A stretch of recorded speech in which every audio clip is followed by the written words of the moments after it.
Right, well, today my guest is Ian Reid. Ian Reid is the Chief Executive of Commonwealth Games Birmingham 2022. Did I get that right, Ian?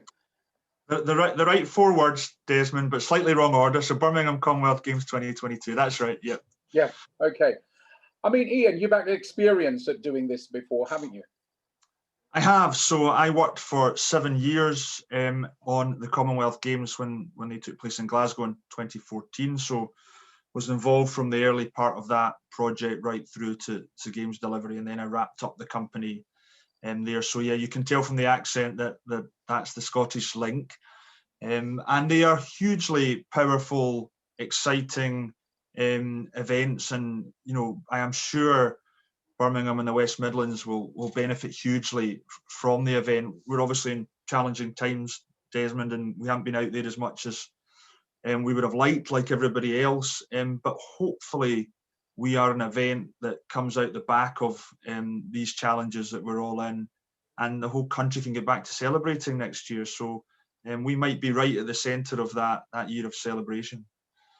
I mean, yeah, trying times, definitely. I mean, we may as well hit the ground running on this. We're not going to be political because clearly you are responsible for organising the actual games itself, and you're not responsible, I assume, for the infrastructure and all the other works that are going on.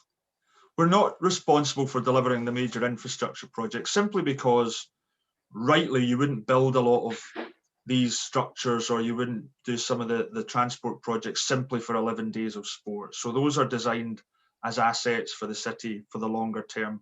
Where we do clearly have an interest is that they are ready in time for the event, and then we rent them, so to speak, or utilise them in the case of the transport infrastructure for the event itself. So we absolutely got an interest in making sure they're delivered, and they're delivered in the right way that they can be utilised for the games. But no, we're not responsible specifically for their delivery. I mean, many people are disappointed that the actual village itself, the actual athletes now won't be actually housed in Perry Bar. And I think it's the first time that's ever happened in any games that, the athletes aren't in close proximity to the stadium. I mean, from your perspective, does that create additional work, logistical work for you? Yeah, look, I mean, I think the first thing to say is we're all disappointed. We'd have loved to have used the regeneration site at Perry Bar as an athletes' village, and we could have had all the teams in a single space. And unfortunately, with the challenges with the construction site and the tight timetable, that hasn't proved possible due to the COVID challenges. So it does create additional work. We've moved to a kind of 3-venue solution, so we're utilising existing accommodation at the University of Birmingham, the University of Warwick, and at the NEC site. There are some benefits to that, strangely. Athletes, in a lot of cases, will be housed much closer to their venues. So obviously, there are 5 sports out at the NEC. All of those athletes will be there. The University of Birmingham's hosting squash and hockey, and of course Edgbaston Stadium right next door. So a lot of the athletes can walk to both their training and their competition venue. And then we've got a lot of sport down in Coventry and Warwickshire as well, utilising the stadium for rugby sevens.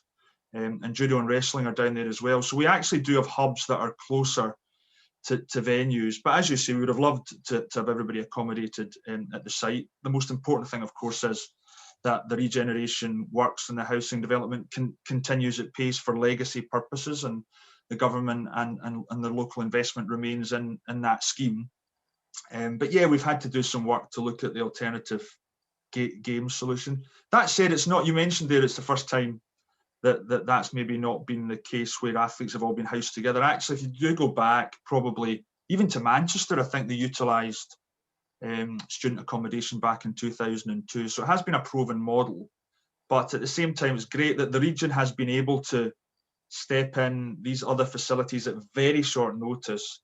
And it's a huge credit to everybody that's been involved in supporting that we can put in a solution to house 6,500 athletes and officials so quickly. So, I personally, while we're on here, would just like to thank the universities and everybody else involved for their support in getting to that place.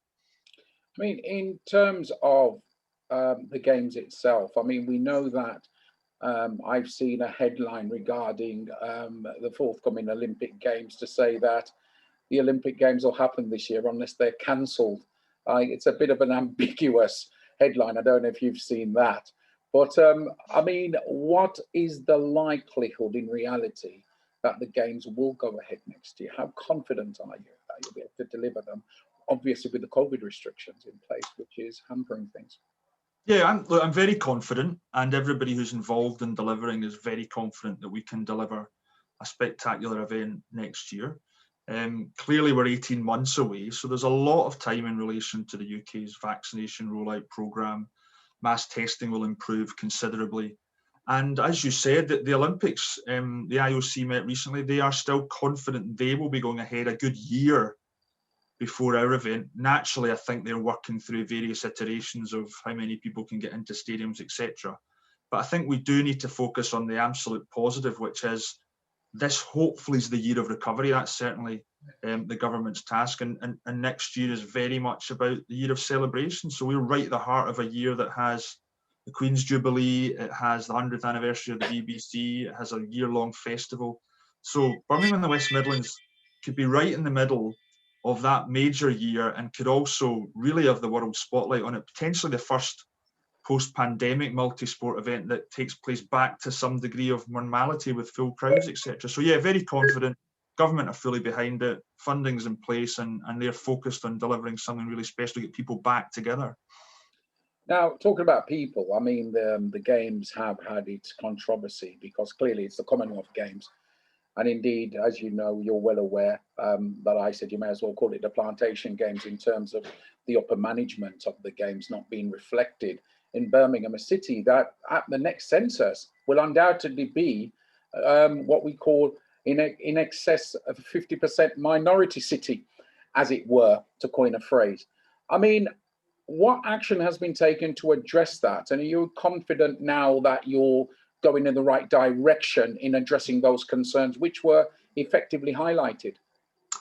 Yeah, so let me just cover a few areas here. First point is to say, and I said this at the time, that you and others who rightly flagged this issue and brought it to the city's attention did absolutely the right thing, and we acted as quickly as we could, but we fully recognise the games, as we keep saying, as a games for everyone, and we need to make sure that we deliver that commitment. And that's not just about people attending the games, but it's making sure that everybody involved in its delivery is reflective of the city and the region. So I think the first thing that was highlighted in some of those articles was our board, and the specific reference was that our board was primarily white and had one black member on the board.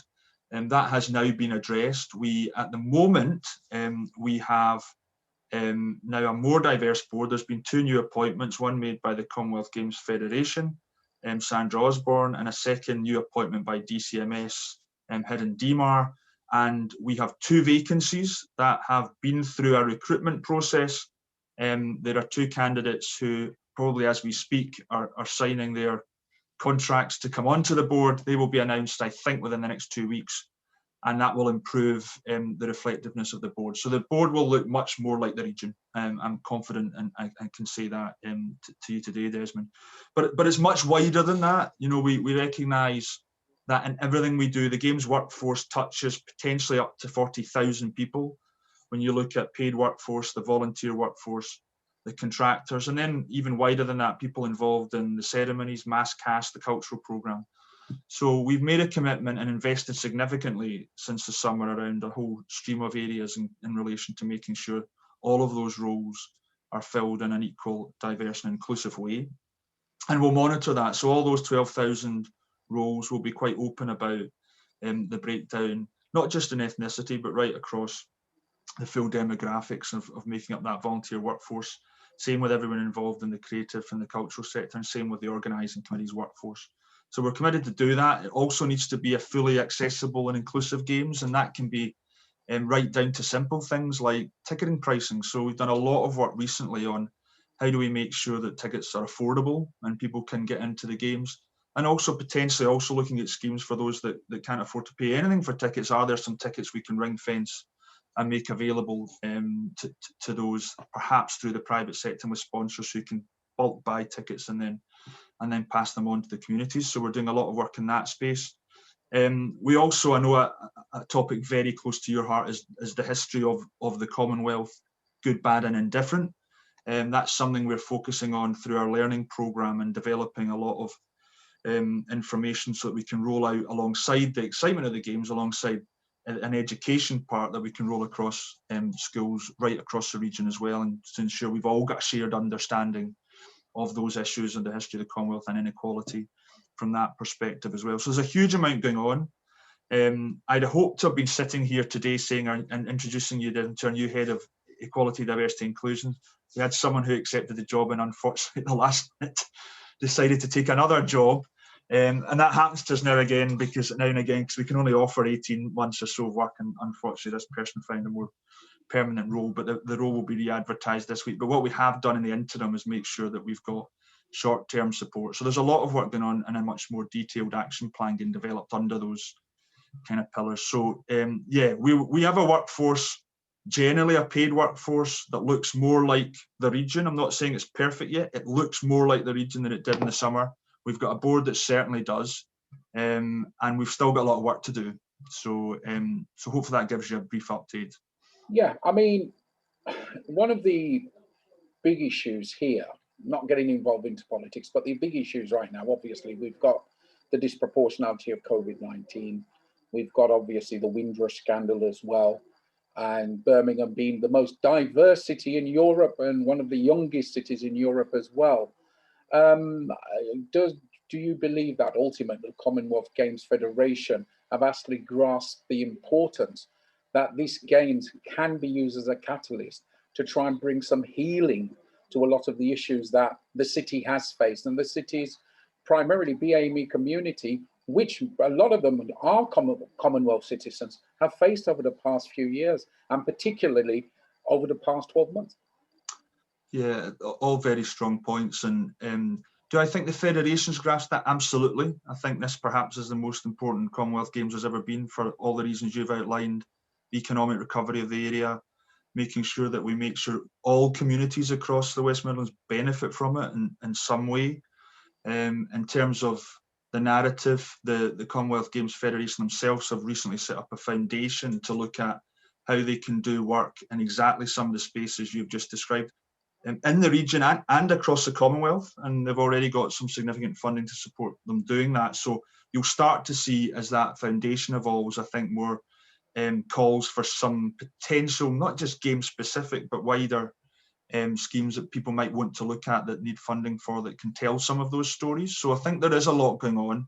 It's difficult, Desmond, if I'm being honest. You know, we would love to have a lot of people on the ground having those face-to-face conversations. It's just practically harder right now to do that. One of the things we've done as well is recruit a much enlarged community engagement team. Back to the summer, a lot of the feedback we got from yourselves and others, which was very helpful, was about, you know, we need more people out there on the ground who understand their communities, talking to people. So we took that to heart. We recruited 4 people recently appointed, tried to match them up with geographies, and they understand their areas of the region. And they'll start motorising now, but of course they can only do it electronically at the moment. So we do need to, hopefully when restrictions ease, you'll see a lot more of them right across the region. Now, moving on in terms of the games itself, we're talking about, was it 2 weeks, isn't it? 11 days. 11 days. 11 days. And now I know the date got pushed back a couple of days. So when is the opening ceremony? Yeah, it got pushed back 1 day. The reason it got pushed back 1 day was, well, it's 2 reasons actually. One was with the whole sporting calendar moving around, in particular the Olympics.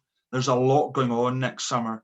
So we've actually got the World Athletics Championships taking place in the US before our event. So we wanted to move it a day to create a bigger gap between those 2 events so that athletes could compete at both. But the other main reason as well was there is a UEFA Women's European Football Championships taking place in England that slightly overlaps with our event. And we didn't want our opening ceremony taking place at the same time as a semi-final of that event for broadcast reasons and obvious other reasons. So we moved it a single day. So the opening ceremony is now on the 28th of July, 2022, and the sport runs through to the 8th of August. So opening ceremony, 28th of July, closing ceremony, 8th of August. But of course, there's a huge cultural festival that goes around the games, and that's going to be a 6-month programme. So that will run probably from something like April through to October as well. So a short period of sport, but a much longer period of celebration and culture around it. And talking about that, I mean, the opening ceremony, how are there any plans to involve members of the local community, particularly children and schools, in the actual opening ceremony itself? Yeah, watch this space on a grand scale, Desmond. So I've got to watch what I can say. I'm not sure. Martin, my colleague who leads all this place, would maybe be able to give you a little bit more detail. But to reassure you, the ceremony will be delivered by the people of Birmingham and the West Midlands, right? And a lot of youth engagement on that as well. So it'll be a chance, the real chance of a lifetime to be involved, and you know, having billions of people watching on TV across the globe. So yeah, that's one that really excites me. Because I mean, one of the things I've found over the years, I mean, our young people, many don't even know what the Commonwealth is. They don't know what it's about, and many have only seen this as a track and field event. It's a little bit more to it than that, isn't there? We've got 19 sports. You know, we've got everything from your traditional Commonwealth sports. So cricket obviously resonates hugely in communities in the West Midlands. We've got squash, we've got lawn bowls, we've got netball, all big Commonwealth sports. We've got the big marquee sports people expect to see in multi-sport events, as you said, athletics, but also aquatics, so swimming and diving. We've got the combat sports, we've got judo, we've got wrestling in there, we've got weightlifting, and we've got some fabulous new sports that will really appeal, I think, to younger people. One being 3-on-3 basketball, which is going to take place in Smithfield, so bringing the games right into Birmingham city centre. And then alongside that, on the same plot, we're going to put beach volleyball on as well. So I expect those to be really, really exciting and well-engaged sports, and perhaps a big live site built around those. That could very much be the beating heart of the games right next to the bull ring there.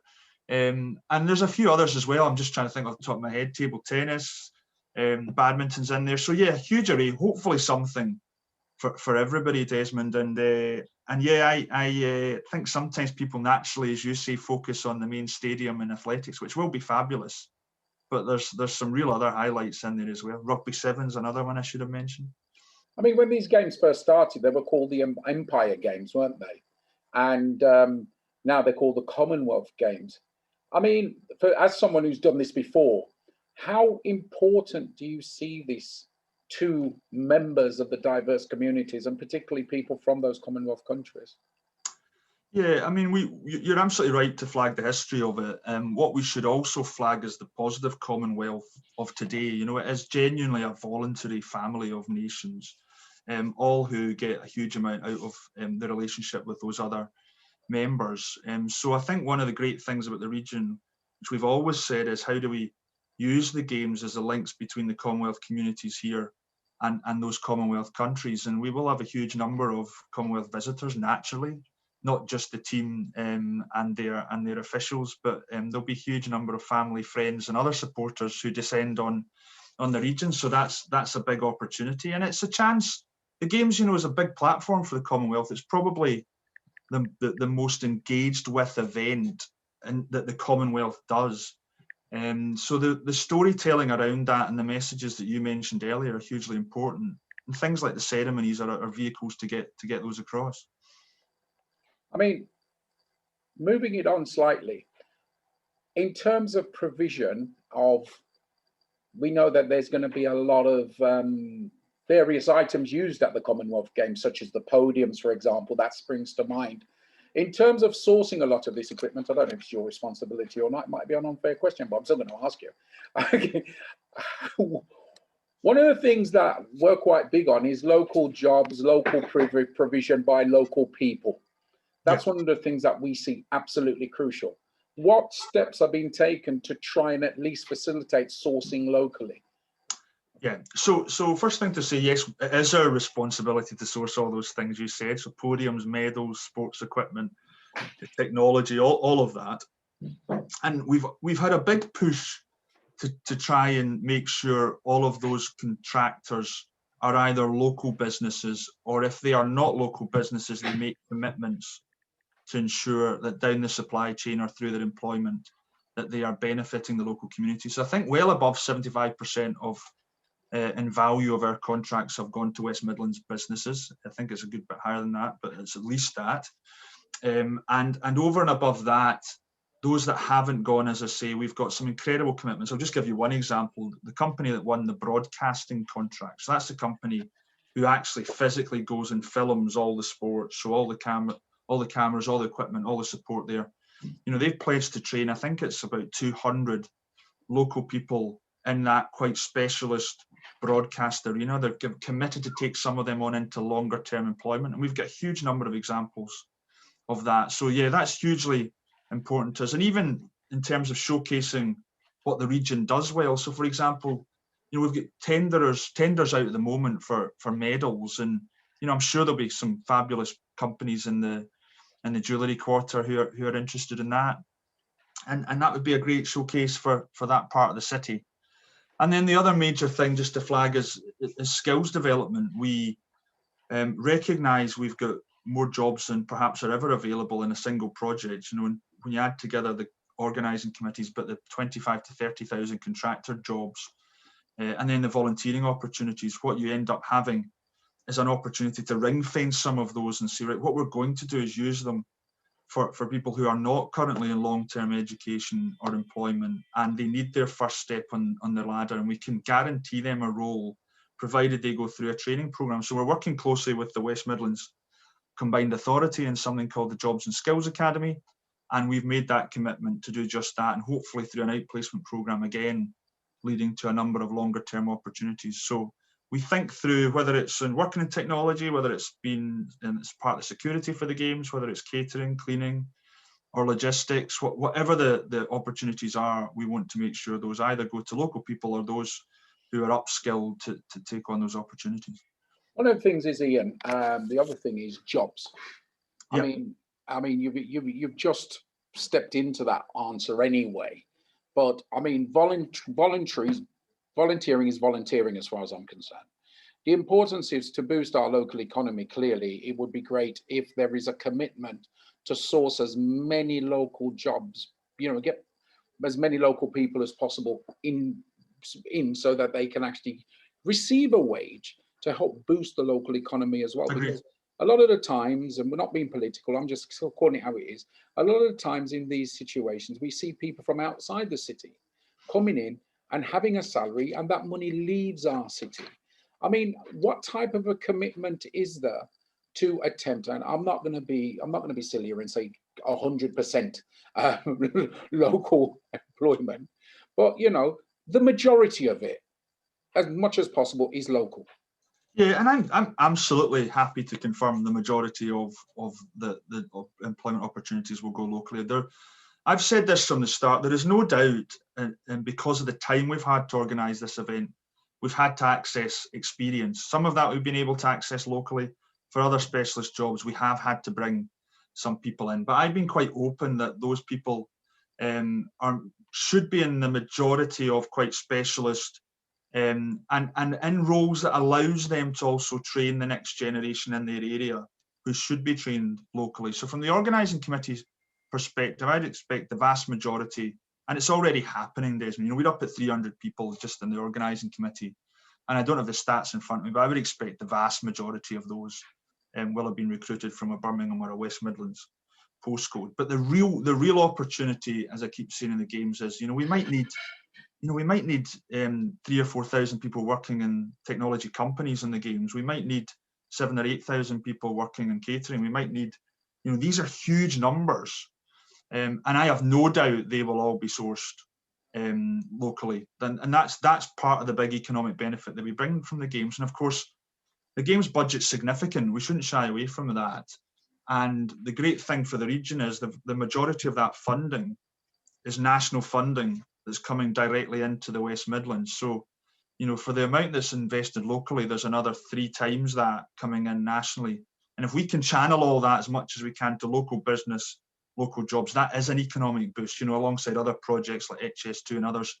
If you listen to the mayor or the leader, they rightly say, compared with some other regions, we're really lucky. We've got 2 or 3 big projects that as part of that recovery can generate, as you've said, jobs and local business benefits.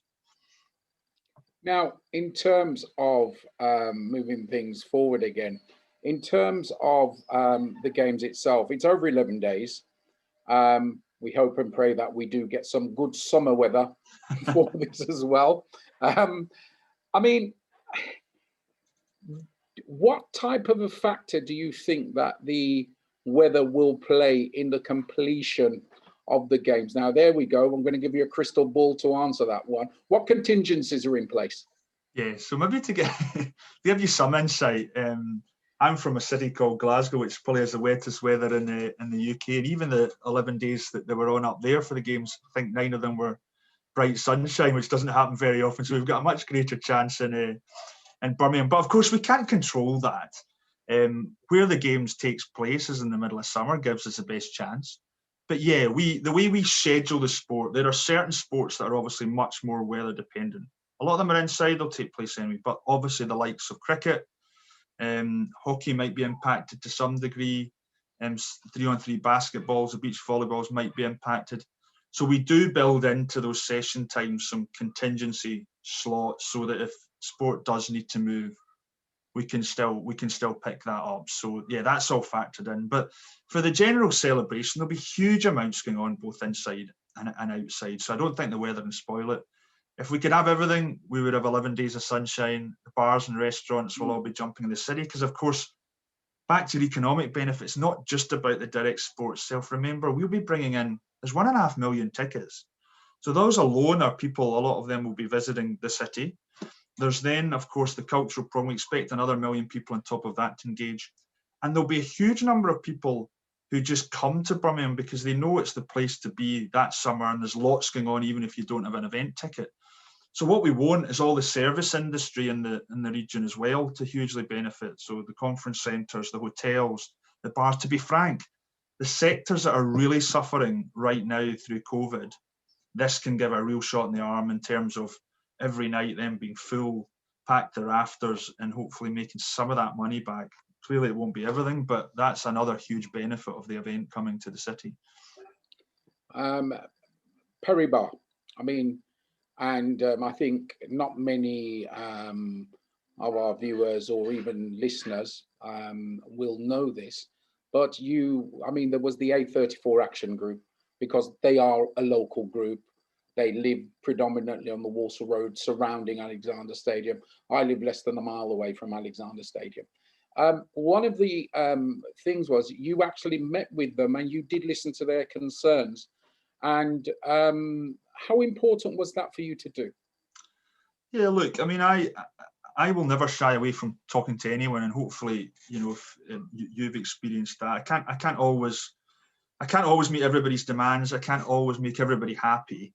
But what I can at least do is try and explain the position from a games perspective. So, you know, they were an incredibly engaging group. They absolutely understood their concerns.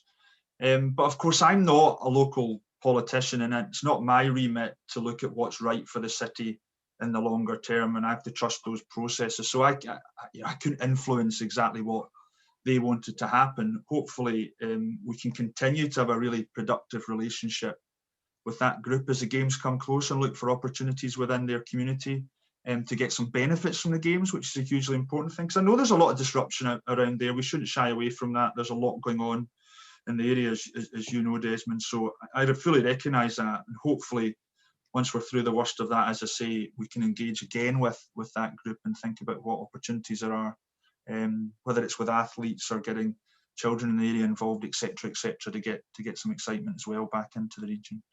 Now, in terms of, let's go back to diversity. I mean, in terms of, you've got a building in Brindley Place. That's going to have, I don't know, I think you did give me the figures. How many employees was it again? So we'll end up actually probably having more employees that can fit into that building. So the building will probably take 800 or so people, assuming we can get back to normal and not have to distance. But we'll employ probably 1,300 people in the organising committee. Yeah. Now, I mean, in terms of that, because one of the things is feedback we've had from members of particularly African Caribbean community is that clearly there should be at least a good attempt or a mass effort to ensure that the jobs are evenly spread as well. So that, for example, members of that community aren't, for example, pushed into catering. I'm not saying that's going to happen, or cleaning.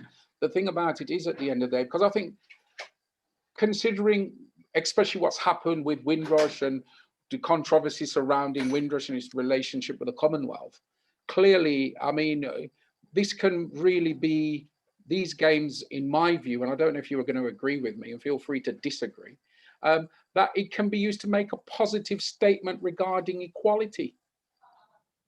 It should, Desmond, it should. And we are trying our best, right? So I'm always very honest with you. Where we are now in relation to the breakdown by ethnicity of the organising committee's team looks much more like the breakdown of ethnicity within the West Midlands, right? We sometimes, and I understand why, come under criticism because it doesn't look exactly like the city. And that would mean we should, if we were looking at the city, as you said in your introduction, we would have probably up to 50% ethnically diverse communities filling our roles, and we don't. And I'm honest about that. And that is because we've set the target of the region just simply because the games is taking place across the region. The questions that you challenge me with, I rightly get challenged when I'm down in Coventry and Warwickshire about jobs for people in that area. And if I go over to the Black Country or Wolverhampton, I'm asked about jobs. So we took the decision, like, we'll try and make the organising committee look like the region. And we are getting there. We are pretty close in terms of those statistics. The other challenge you rightly flag is, and are all those roles proportionate across the levels of the business?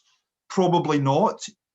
I'm completely open that the very senior levels of the business is very white. And the board has changed.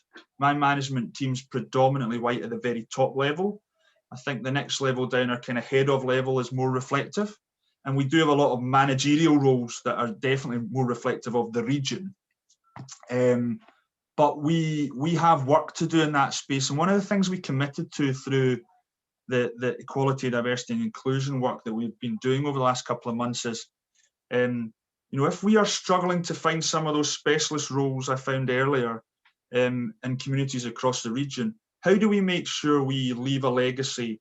And if we have got specialists in, how do we make sure that they can train a reflective group within their area so that for the next games we don't find ourselves in the same position? Well, and I'm confident coming through that we are doing. Interject there, because you can answer this as well at the same time. What shadowing opportunities will there be for youngsters? Because clearly one thing this city lacks are, and it's becoming quite apparent, are appropriate skills. Because right. Many times we hear the skills not here in the city anymore. And this is obviously a city that had over 1,000 trades. It's renowned for that. So will there be opportunities for youngsters to shadow, to somehow get involved in terms of, personal development? Yeah, so, but lots of opportunities is a short answer. Within the organising committee itself, we have launched the biggest apprenticeship program there's ever been in one of these organising committees. I think the first 11 cohorts have started from all across the city, great bunch. And they are in functional areas within their organising committee that they've never had experience in those areas before, and they'll come out with an incredible amount of knowledge with the people they're working with. That will grow to over 30 apprenticeships. The big wins, this Jobs and Skills Academy, that's exactly what we're trying to do with that, Desmond, is yes, some of those jobs might be in more traditional areas, but a lot of them are more focused. And we're even talking to some technology companies about bringing in technology education into that Jobs and Skills Academy as well, so that we are focused not just on general jobs, but on a skill set that the region needs. So focusing on what are the games doing around broadcasting, 5G, autonomous vehicles, all of those exciting things. Both those apprenticeships and people coming through Jobs and Skills Academies will be involved with. So I think there'll be some great stories coming out of that. But of course, the real trick is what is the future after the games? I say to everyone, the games might offer for some young people a maximum of 2 or 3 years work, and in some cases it might be 3 to 6 months work. Right? So the real trick is in skilling them up for that work, Yes, they'll be paid to do it, but where are the big employers, or what are the opportunities to keep them in the region and offer them long-term employment? And I'm pleased to say some of the bigger companies are already engaged in that Jobs and Skills Academy to make sure that they're offering out placement schemes as well, and offering some permanent jobs in the back of it. Yeah, because my concern is, I mean, clearly there'll be loads of jobs in the hospitality trade coming up, but we're talking about these more skilled jobs, and that is quite pleasing to hear. That is something that is on the agenda there. In terms of the whole scenario of the games, then, what's your vision For the games generally? For the games generally, right? Today's the 27th of July 2022. No, it's not, but there we go. Let's move ourselves. We're COVID, well, I don't know if we'll be COVID free, but COVID will be a little bit in the background. What's your vision? What are you looking forward to, apart from panicking and biting your nails? Yeah, well, I think the first thing to say is, we've touched on this already, so I won't dwell on it, but that game should be opening with and being delivered by a ceremony with a cast from the region, incredible young people involved, and a workforce behind the scenes that's fully reflective of the West Midlands. Right? That should go without saying. But in terms of what we want to achieve, right, this is about putting the city and the region on the world map, right, like never before. It's a once-in-a-generation opportunity. So we want an opening ceremony that tells the story of the city, the region, and the UK in an incredible way, that it works for people in the stadium, but more importantly, people are watching it on TV going, this is a place I want to come to, I want to invest in, I might want to work in, I might want to move my business headquarters to. It looks incredible. And you take that ceremony, expand it through the games, and of course, you know, the games will be broadcast, the city will be broadcast, you know, pretty much round the clock in the country and in the Commonwealth. So what are all those what are the incredible buildings that we want to showcase? What's the best of the city and the region to make sure we get that longer term benefit? There's some couple of specific things as well. We want to run the most sustainable games ever, right? So we should have mostly electric vehicles running around. We should be aiming for a really low or carbon neutral games. We should be minimizing use of plastics. We'd be saying to the world, this is a green city, and we've been ambitious in delivering these games, and this is what you can do with a bit of focus and a real drive to do things in a different way. And I think in particular, the younger generation will expect that from us. So I'm really aiming for that greenest games ever tag. That's high in my agenda. And then also, clearly the legacy is perhaps the most important thing, you know, and we say that all along. I'm here to deliver an event, but I personally have failed if that event doesn't lead to much longer term benefits. So there's a lot of fantastic work going on across the region in a number of areas, not just skills sustainability, but tourism, trade, culture, youth engagement, sport, and some fabulous organisations involved in Let's put you on the spot. I mean, you were in charge of the games in Scotland. How's the legacy developed there since? Yeah, look, let's start. So from an infrastructure perspective, it's incredible. So the east end of the city of Glasgow was probably one of the poorest areas in Europe. Life expectancy in the 50s, I mean, horrendous, and suffered for generations from a lack of investment and post-industrial areas, a lot like some of the areas in Birmingham, actually. And if you go there now, there's the Athletics Village was built there, there's a velodrome, and there's a athletic centre. But of course, the most important thing, there's just a massive community facility built around that that's used regularly. The whole landscape, the road infrastructure has just transformed it. And you're not starting to see the nudging up of those well-being statistics on the back of that. So there's a physical bit. But actually, if you speak to people in the city about the games, and it's a hard thing to quantify, they'll tell you what it brought to the citizens of Glasgow was a sense of pride, right? It allowed them to showcase their city. It allowed them to listen to all these visitors tell them how great they were and how great the volunteers were and everybody involved in it and everyone that they engaged with in bars, restaurants, hotels. That will happen in Birmingham. It'll happen tenfold in Birmingham because I've met a lot of people and they will be welcoming the world, right? And then, so it's what does that give a city in terms of, you finish a project like this, you finish something that's showcased the world how incredible you are, you do more things, right? You get ambitious. you build your city, you grow it. There's already huge amounts happened in Birmingham, as you know, over the last 20 years. It's transformed. But it just really allows you to push that chest up and say, this is a place I want to be. This is a place I want to live. You want to invest, you want to visit. And that's a really powerful thing. So that's, I'm sure if you spoke to anybody in Glasgow, they would tell you that it was just that huge sense of pride, you know, that ability to showcase and what that led on to. In terms of Birmingham and the legacy there, I mean, how far are you with the legacy plans? Are you still looking for people? Are you still looking for suggestions? Are you open to things that are outside the norm? Yeah, absolutely. So there's a huge, as I said, there's a number of work streams. What we are doing, we've now got a dedicated team on board who are trying to join the dots between all the various agencies in the region. And they are publishing their overall vision and what they're trying to achieve. That drafting of that's finished, it then goes through a government approval process. They're expected to be out in public in a month or two. And that will be the call to action for exactly what you've said. There's a huge amount ongoing now, but if you want to, or you have any ideas about how you can enlarge that, can get involved in that, then that's the time to really read that through and think, is this right? Does it work for me? Or do I want to see something slightly different? Or how can I contribute to, you know, to delivering that? So, I mean, in a nutshell, in the last few minutes we've got, what's your timetable approximately now moving forward? We've got a half-built stadium.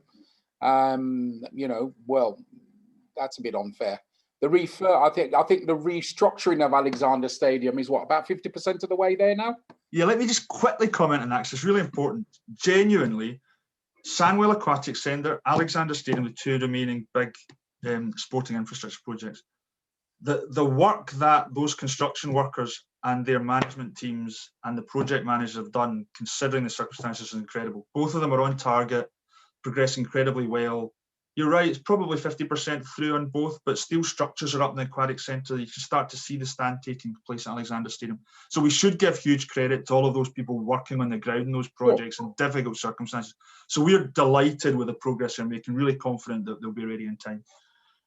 And the important thing is, in terms of the games, how much opportunity will there be for particularly children, we're talking about the children now, the youngsters, to actually interact, if at all possible, with athletes by way of observing training sessions, by way of even having some form of social events? It really, I mean, I know it's dependent on many factors, but will there be opportunities, particularly for the kids? Because this is about the kids, isn't it? Let's be real.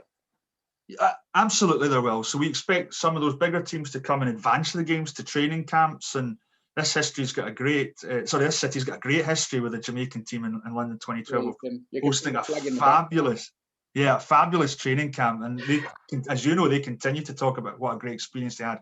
So there'll be a number of those in the city and the regions. They will be huge opportunities for interaction, in particular for kids. We want the games to be accessible. It shouldn't be about athletes, even during games time, hiding away. We'll produce opportunities, medal events, ceremonies where there'll be close interaction. Athletes love it as well. You know, they don't. One of the challenges Tokyo is going to have because of the restrictions is that it will be very regimented in terms of where athletes can go if they can get into the city. You know, they probably need to stay in their village. That's challenging because the experience they want as well is to get out and meet people and experience the vibrancy of, in our case, Birmingham and the region. And that's what we want to facilitate. So yeah, that doesn't worry me at all. There'll be huge opportunities, schools, community groups, training camps, and the list goes on to meet some of those elite athletes. And finally, I mean, in terms of everything that's going on in the city at the moment, how important is it, in your view, to ensure that you keep all communities updated in terms of what is happening with the Commonwealth Games?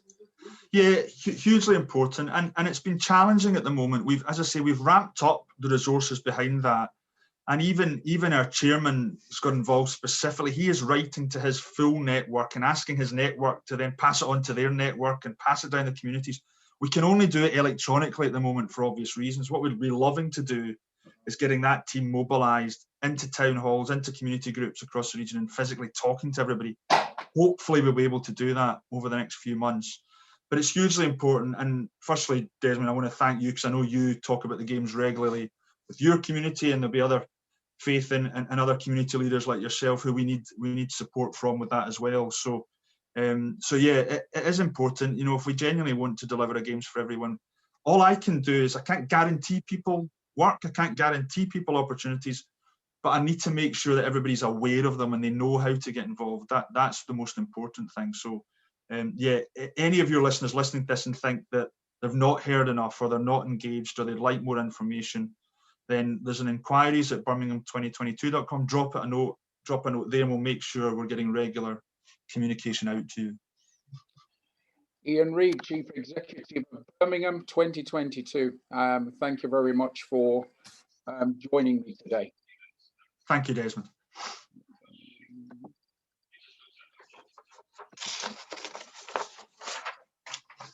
My